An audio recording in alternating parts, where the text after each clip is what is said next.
Il est l'homme chargé de diriger les armées. Mardi, devant un parterre de plusieurs centaines de maires, Fabien Mandon décide en quelques mots chocs de les préparer à la guerre qui menace. Si notre pays flanche parce qu'il n'est pas prêt à accepter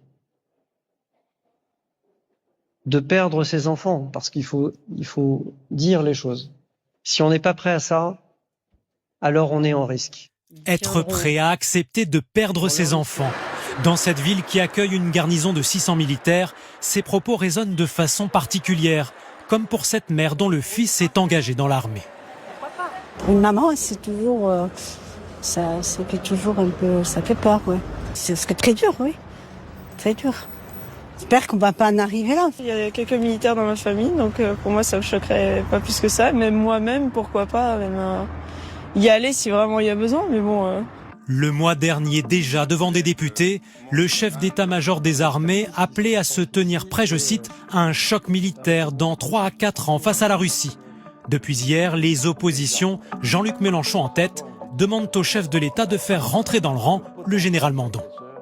En démocratie et en République, c'est au Parlement et au Président et à nul autre de désigner l'ennemi et d'appeler au combat si celui-ci doit être engagé. Ce discours a-t-il été relu par l'Élysée avant d'être prononcé? Non, nous assure l'entourage du chef de l'État ce soir. En coulisses, un conseiller gouvernemental dit comprendre l'émotion suscitée. La phrase isolée est angoissante, bien sûr, mais il faut prendre le propos dans son ensemble. Une prise de conscience est nécessaire.